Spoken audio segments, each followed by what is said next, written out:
प्यारे दोस्तों, सबसे पहले आपसे एक निवेदन है। अगर ये कहानी आपको जरा भी अच्छी लगी तो कृपया लाइक कीजिए, कमेंट जरूर कीजिए और शेयर कीजिए, क्योंकि हो सकता है यह कहानी आपके साथ साथ और की जिंदगी भी बदल दे। इस कहानी में वो बात है जो दिल को छू जाएगी और यकीन मानिए, अगर आप आखिर तक इसे सुनते रहेंगे तो आप सीख जाएंगे कि क्यों इंसान को सीखते रहना कभी नहीं छोड़ना चाहिए। टॉपिक है हमारा, सीखते रहना कभी न छोड़ो। बहुत समय पहले एक छोटे से नगर में धरड़ीपुर में एक युवक रहता था जिसका नाम था विहान। विहान बचपन से ही बहुत जिज्ञासु था, हर चीज को समझना चाहता, हर बात को जानना चाहता। अगर उसे कोई कहता कि ये काम मुश्किल है तो वह सबसे पहले उसी काम को सीखने की कोशिश करता। उसके माता पिता साधारण किसान थे, लेकिन विहान के भीतर एक अलग ही चमक थी।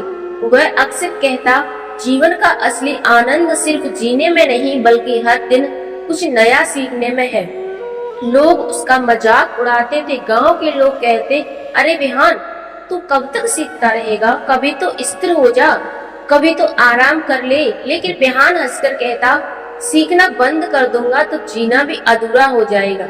भगवान श्री कृष्ण कहते हैं, जो व्यक्ति यह मान ले कि अब मैं सब कुछ जान चुका हूँ, वही सबसे बड़ा अज्ञानी होता है। ज्ञान का सागर अनंत है और इसमें डूबकर ही जीवन का अमृत मिलता है। समय बीतता गया। एक साल बाद गांव में भयंकर अकाल पड़ा। खेत सूख गए, लोग भूख से तड़पने लगे। तब विहान ने सोचा, अगर मैं सच में कुछ सीख सकता हूँ तो यही समय है। वह दूर नगर गया और वहां जाकर उसने जल संरक्षण की कला सीखी। उसने देखा कि किस तरह बाधाएं आती हैं, किस तरह वर्षा जल को रोका जा सकता है। उसने ये ज्ञान गांव लौटकर सबको दिया। शुरुआत में लोग उसका मजाक उड़ाते रहे, लेकिन धीरे धीरे जब खेतों में हरियाली लौट आई तो सब उसे प्रणाम करने लगे। विहान ने समझ लिया कि सीख सिर्फ अपने लिए नहीं बल्कि दूसरों के लिए भी करनी चाहिए। भगवान श्री कृष्ण कहते हैं, सच्चा ज्ञान वही है जो दूसरों को दुख मिटाने में काम आए। वक्त बीता गया। विहान की आदत थी कि वह हर नगर जाता और कुछ नया लौटता। एक नगर में उसने संगीत सीखा, दूसरे औषधि, तीसरे में ज्ञान। लेकिन जब वह चौथे नगर पहुंचा तो वहाँ के राजा राजवीर ने उससे कहा, युवक, इतना क्यों सीख रहा है? हमें तो सब आता है, ज्यादा सीखने से कोई फायदा नहीं है।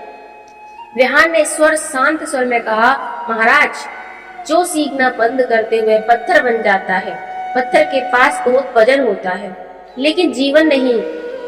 मनुष्य का जीवन तभी सार्थक है जब वह सीखते रहना खुद को और दूसरों को बदलते रहे। भगवान श्री कृष्ण कहते हैं, ज्ञान के बिना शक्ति अंधी है और शक्ति के बिना ज्ञान अधूरा है। दोनों का संतुलन सीखते रहने से ही मिलता है। लेकिन दोस्तों, सीखना हमेशा आसान नहीं होता। एक बार विहान ने औषधि बनाने का प्रयास किया ताकि गांव के बीमार लोगों की मदद हो सके। दुर्भाग्य से उसकी दवा असफल हो गई और कई लोग बीमार पड़ गए। गांव वालों ने गुस्से में कहा, तेरी यह सीखने की जिद ही हमें नुकसान पहुंचा रही है। विहान टूट गया, उसके मन में अंधेरा छा गया। लेकिन उसी रात उसे गीता का एक श्लोक याद आया, कर्मणे बाधे कारस्ते मां फलेषु कदाचन, यानी तुझे केवल कर्म करने का अधिकार है, फल की चिंता मत कर। अभी तक उसके मन में जैसे श्री कृष्ण की वाणी गूंज उठी, हर असफलता भी एक नई सीख है, गिरकर उठना ही असली जीवन है। विहान ने हार नहीं मानी। उसने फिर से औषधि पर काम किया, रात दिन मेहनत की और अनंत ऐसी दवाएं बनाई जिससे लोग स्वस्थ हो गए। गांव फिर से उसकी सराहना करने लगे। भगवान श्री कृष्ण कहते हैं, सफलता उन्हीं को मिलती है जो गिरकर भी उठना जानते हैं। विहान बूढ़ा हो गया, लेकिन उसकी आंखों की चमक भी वैसी ही थी। लोग पूछते, अब तो तुम सब सीख चुके होंगे। वह हंसकर कहता, नहीं, अभी तो मैंने कुछ बूंदें भी सीखी है। ज्ञान का सागर अनंत है। सबने अपने अंतिम समय में गंगा तट में बैठकर उसने कहा, जीवन का सबसे बड़ा धन सोना चांदी नहीं बल्कि सीखते रहने। भगवान श्री कृष्ण कहते हैं, सीखते रहो, पढ़ते रहो, यही जीवन का असली मार्ग है, असली धर्म है।